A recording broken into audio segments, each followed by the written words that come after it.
Hello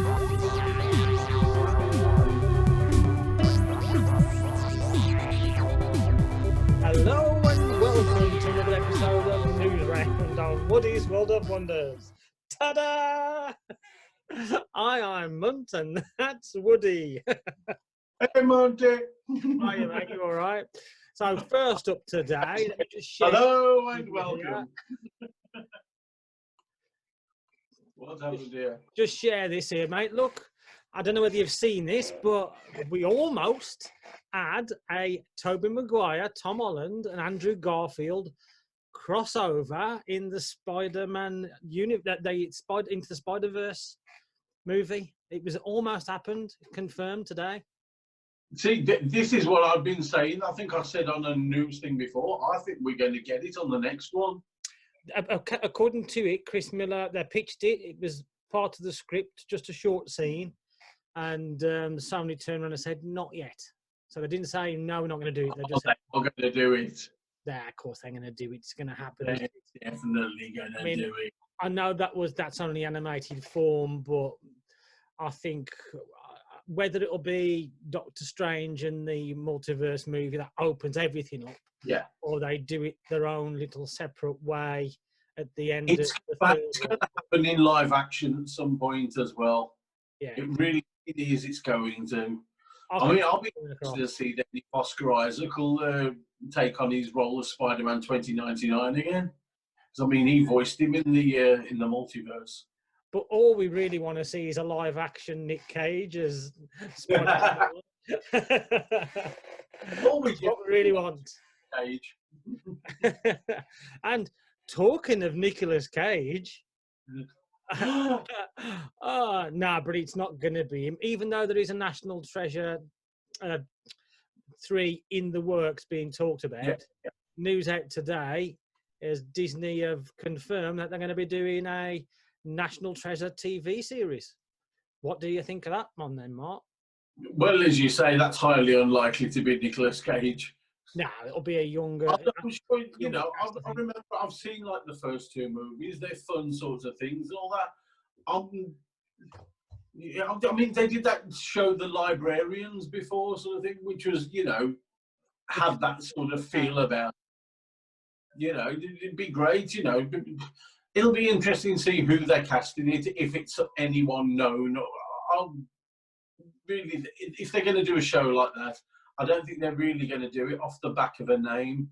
I think they can pretty much cast anyone they like in that, keep the costs low, and turn it out. It could work for them. When I read this story, my sense of fun and excitement is comparable to having a blowjob and having to hold a fart in. You know what I mean? It's just like, I just don't know. I just don't know how to feel about it, mate. I don't say what is that level, because that's escaping me right now. You know that feeling. I don't really get any excitement left down any of those things. I should really be enjoying this, but I'm not. That kind of thing.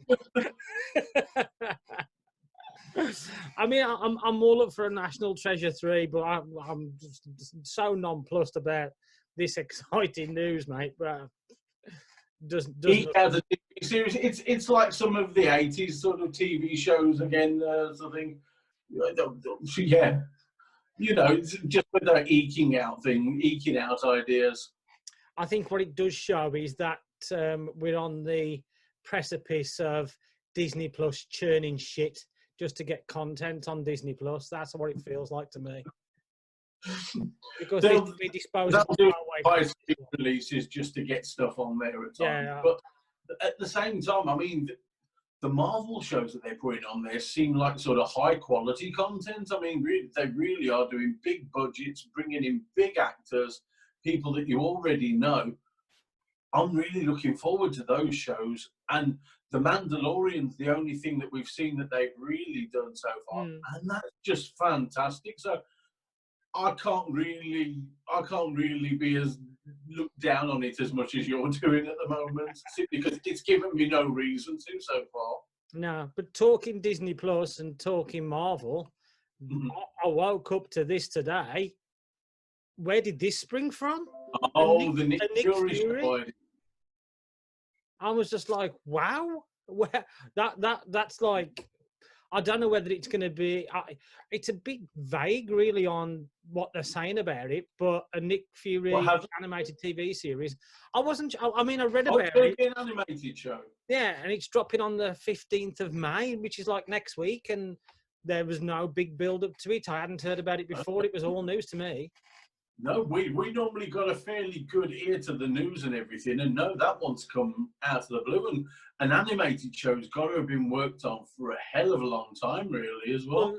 Unless it is what they're doing is splicing together old animated stories with a front and back end with Nick Fury and regurgitating some of the stuff they've got.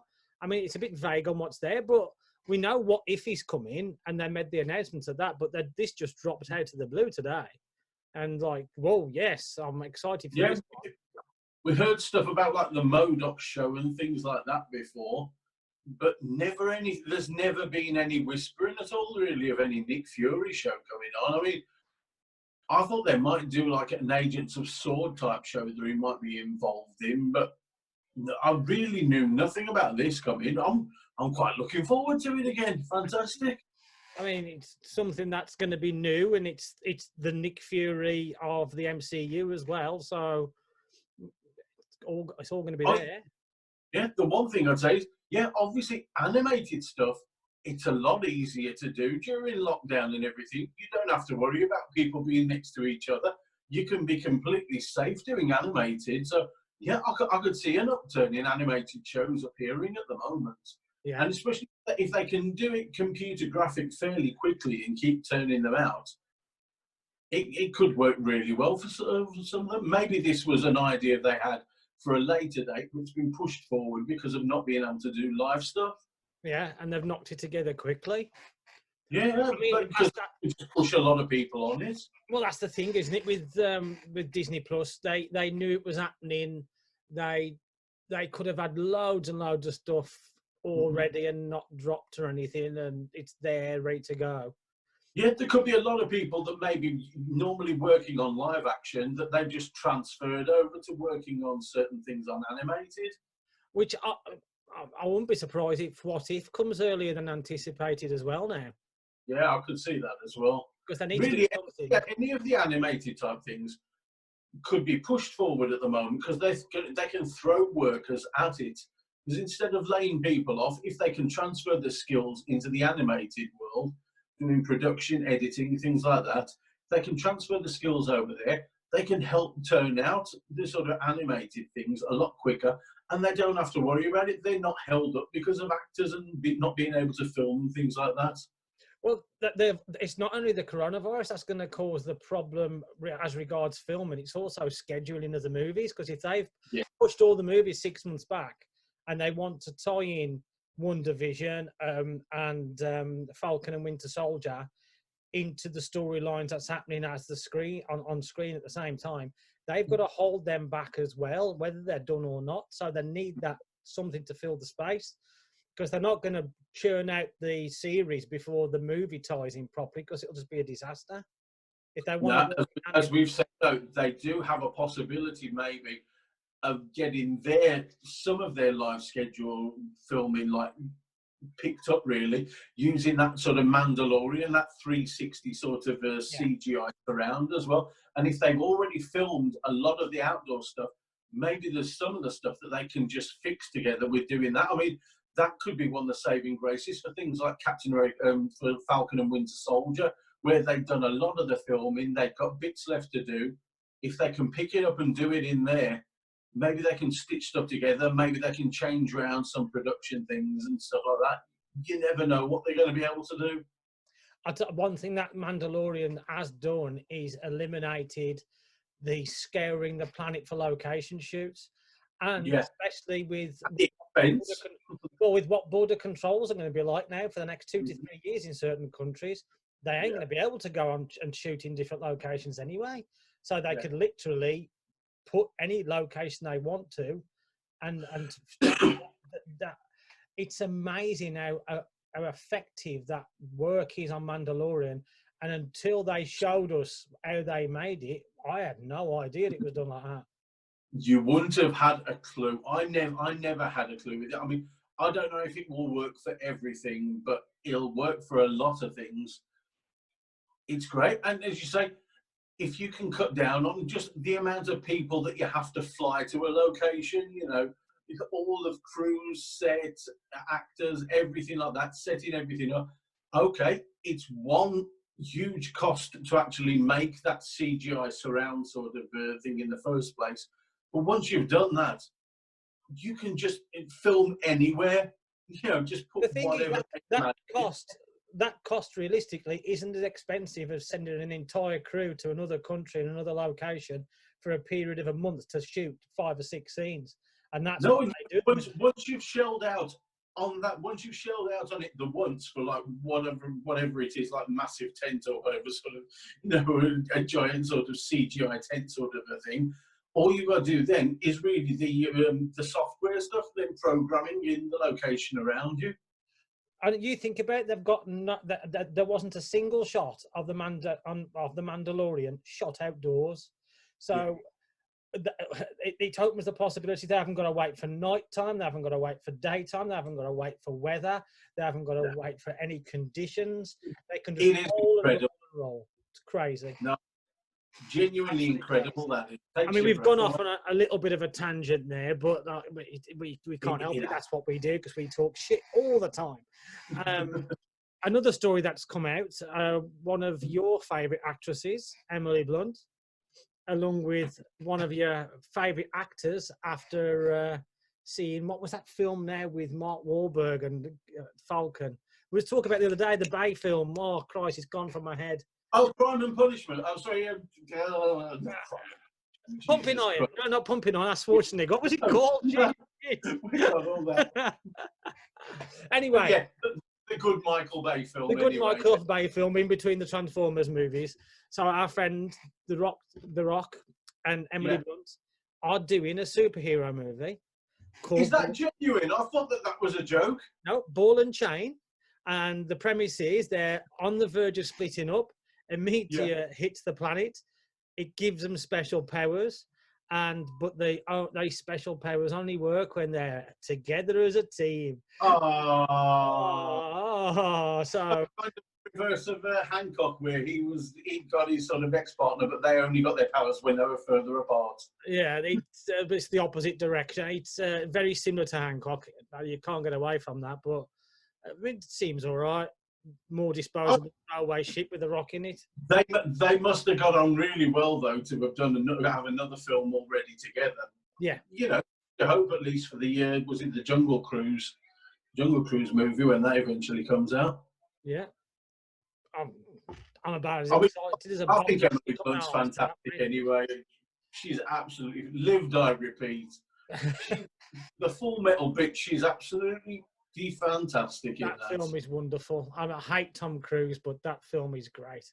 It's fantastic. It's one of the things. Christ, you see that, and you see some of the John Krasinski stuff and all that now as well.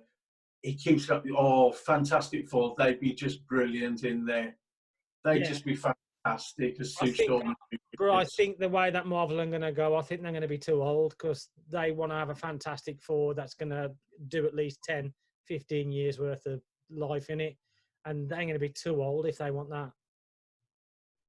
I don't know. Nearly everything's CGI these days. She goes invisible. How often? How many stunts do you think she's going to have to do? No wrinkles there, can you, mate? And stretches his body. I think they're going to be okay. I think really those two can probably carry on for a long, long time in those roles if they got them. I mean, I've got no problem with The Rock. I mean, I loved him in that film that we can't bloody remember, but I just find his movies disposable away, and Pain and Gain. Yes. But I just find it. He's brilliant in that, and that film is Michael Bay's best film for me. It is. Anyway, fantastic. I love that movie. It's brilliant. I do like The Rock. I think he's immensely watchable. The Jumanji films, the new ones that he's done, have been fantastic. And really, it's him, Karen Gillan, Jack Black, even Kevin Hart, and some great stuff. Central Intelligence with him and Kevin Hart. It's another corker. I've really enjoyed those films. They're great. I'm very much watching them. Talking of films we haven't watched, I haven't watched, but I've watched the first two. I haven't got around to watching the third one yet, but already today there is news, if I can just bring it up on the screen here, and here we go. Stop teasing me, Bunty. I'm teasing. You might get excited. I went, oh, but here we have it. Bad Boys 4 officially being worked on. Bad boys, what you gonna do? What you gonna do when they come for you? Yeah, I'll be up for that. I haven't seen the last one yet. I haven't seen Bad Boys. But apparently, it's so silly, you know.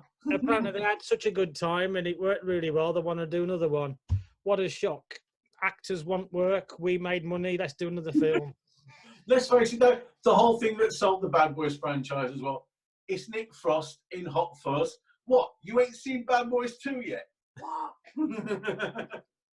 Actually, it's really weird because I haven't seen Bad Boys 3 and I haven't gone out my way to watch it either.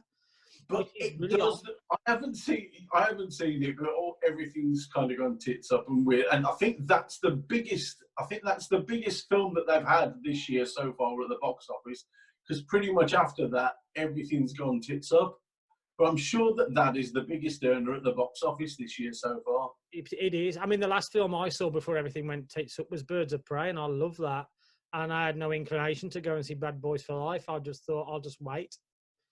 And it'll be on Prime in a couple of weeks. I'm sure it will be. But hats off to them. Will Smith's doing a Stallone, going back to his old stuff and getting bums on seats. Martin Lawrence is just going to do anything anybody wants him to do because he's desperate for money, because he's shit. But he's not shit. He does his own thing, you know. It's great. I like Black Knight. That was good back in the day. That was fun. Oh, no. Just it's not particularly been my thing, but you know, I've liked some of the stuff that he's done. Blue Streak. Actually, Blue Streak was watchable. That when he's a really bad criminal, he's gonna come. Yeah. That was watchable. But he fell into that trap of just churning shit out, didn't he? And then he just he dropped it. He did the Eddie Murphy trap. Yeah, Eddie Murphy trap. And then stopped turning out crap for cash. Yeah, and maybe he might have a bit of a relaunch to his career properly if this keeps going on like this. Never know. Could well be, man. Could well be. Anyway, anything that you've seen of interesting, mate? Because that's all I've got today. I think that someone in California suing Amazon because when you buy a film from Amazon, you don't get to keep that film from Amazon. Where they put down that you're buying a movie and your purchases, you're basically doing a long-term rental, and they can stop that at any time that they want to. So you could buy a film one day thinking that you got it for ages, and you can lose it the next day. And I knew this was coming because if you've been looking like I have, you flick through Amazon trying to watch a film. Oh, I'll watch that. Oh, you're going to pay it. Oh, I'm going to watch that. Oh, I'm going to pay for it. But I have noticed now they've changed the word buy to rent. And they've done that. I think about Easter. So it actually. But apparently, when it comes up on bills, it still comes up as purchases. So they're still leaving themselves open. I mean, it's pretty shoddy sort of thing, you know. I mean, it's pretty shoddy work anyway. Full stop. That's why I'm very iffy. I mean, I love streaming and everything. I pay my monthly amount, and I'm happy with what I get with that. I can't bring myself. I don't know whether I'm being tight or not, but I can't bring myself to actually purchase anything digitally because I don't physically own it. Yeah, I don't. If I'm purchasing anything, I will physically buy it because I like to actually. I'm still ancient. I still like to have physical copies of some things, and it's great. And you know, when I've been doing the reviews, I've been doing a few on the Blu-ray stuff recently, and it's great to actually physically have something. It comes in really handy, especially at the moment. But I don't mind waiting for stuff on Netflix. I used to be love streaming. We both sailed the 7 seas and had the odd download. We are human. We've all done it. But it's like with my Xbox. I've never done anything whatsoever, ever. Even Nothing. with my Xbox as well. I've got Game Pass, and because I've got Game Pass, I can just download a game, play it, and I will never buy a game again. I Yeah. don't need to because it works the same way as Netflix, and that's the way my gaming's gone now. So, but I've always disliked the Amazon model because you flick through, and it's getting harder to find the stuff that's included with Prime now, and it's mostly to buy, mostly rent. It's the same though as like, buying tunes from iTunes and then having them on your phone, and they can sort of, you change phones or whatever, and you can lose everything and not be able to change it over. But if you've got the Android ones, you can change everything over with it. Stuff like that's really annoying as well. I like to physically own certain stuff. It's nice. I just don't like the idea of being duped, and that's why I like Netflix so much, because I know when I'm flicking through Netflix, if it's on there, on the screen in front of me, I know I can watch it. Yeah. With Amazon Prime, you don't know whether you can. And I have spent so long going, what am I going to watch, that it's become... Yeah. You have to look for the little stripe in the corner, otherwise, my brother always used to complain about it, said you'd go through, said he hated Amazon for that and ended up changing over to Netflix, just having that. Because then every time you're going through, you search for something, comes up with it, and then you've got to rent it. And it's just like, no, you're already paying out once. Why the hell do you have to pay out again on top? I find myself watching less and less on Prime because of it. In fact, all I watch on Prime is stuff I know is exclusive to it now. I've got to admit, it's been the series. It's been the shows like Carnival Street. That was fantastic. Carnival Row. Carnival Row. There's been shows like that, and the Boys. I haven't seen The Boys yet, mate, which is criminally bad of me. Get your ass in gear and watch The Boys. We'll do a show on The Boys. But we'll show on that, definitely. It's fantastic. I've done the same. I watched Carnival Row and I watched Sneaky Pete. Martin, I ain't joking, mate. It's only a couple of seasons. You need to watch Sneaky Pete. I saw it came out originally, and then it never grabbed me or anything. Oh, I loved it. If I sit down, give it another chance. Yeah. Right then. So, the only other thing I saw was Community are getting the whole cast together, not Chevy Chase, but Donald Glover and the rest of the cast from an episode from I think series 5. I think it was. I think it's probably the episode after Chevy Chase had died. When they read that will, they're having a live read through all together with the old separation thing, and they're doing it to raise money for charities as well, dealing with COVID-19. Awesome. I hope we can get to see it in the UK, because I still haven't found the Parks and Recs episode yet, which is pissing me off. Everywhere I've gone, I can't get it. Can't even sell the 7 Seas. Nobody seems to have uploaded it yet, so that's deluding me. That does irritate me a lot. That this stuff is happening and we ain't seeing it. That's just annoying. It is, because all I want to do is go bye, little Sebastian. Bye, little Sebastian. You're 5,000 candles in the That's the end of the show. So thanks very much for watching. Bye, little Sebastian.